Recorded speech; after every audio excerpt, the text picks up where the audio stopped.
Albert Vlog, siyempre unahin natin sa magandang araw na ating panimula sa ating buhay mga lods. Bali nandito pala ako sa bukid para tignan na naman ang ating mga alaga. Umaga't hapon pala ako pumupunta dito mga lods sa bukid para tignan sila. Kasi kailangan natin tignan yung mga alaga natin. Kasi hindi lang natin alam kung napulupot ba sila sa kanilang lubid o anuman. Kaya umaga't hapon tayo pumupunta dito. At ito na nga mga lods ay nagpapalambing na naman ang ating baby baka dito. At kung makikita nyo ay gusto niyang magpakita sa mismong camera natin. Parang tinitignan niya yung sarili niya sa ating camera. At bago ang lahat mga lods ay pumunta din naman ako dito sa isang baka mga lods. At nung natapos na nga ako sa ating baka ay dali-dali na rin akong umuwi at pumunta naman dito para magpulot ng mais. Dito pala ako nagpupulot sa nadadaanan ko mga lods na nagpapariper.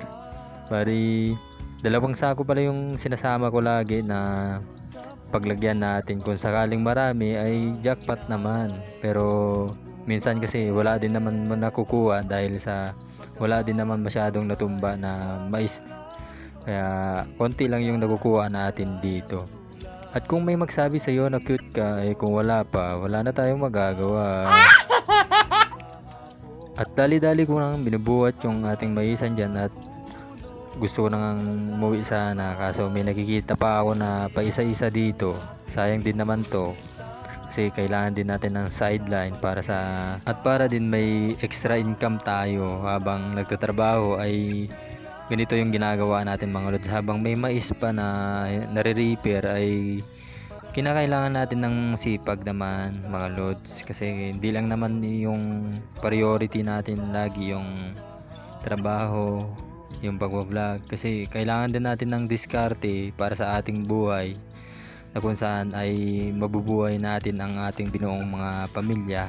At nung wala na pala akong napulot dyan mga lods ay dali-dali na rin akong umuwi dahil kailangan na naman natin na pumasok sa ating trabaho mga lods. At pagka uwi ko nga sa hapon mga lods ay dumiretso na naman ako dito sa ating alagang baka, kasi kailangan talaga natin na umaga't hapon tayo pumupunta dito. Hi guys, nagsakay pala tayo sa baka. Ay, sa kalabaw. Dito tayo. Kalabaw. Sakay tayo sa kalabaw. Pauwi na tayo guys. Medyo hapon na pala dito. Hapon na tayo nakakapunta dito kasi alam nyo naman, may trabaho. Priority pa rin natin yung trabaho natin. At ito na nga mga lods ay paikot na tayo dito sa ating dinadaanan. Bali marami pa palang hindi nare-repair na mais dito, kaya hindi muna tayo magdadampot ng mais ngayon kasi nakasakay tayo sa kalabaw at diretso na natin may uwi yung ating kalabaw dito.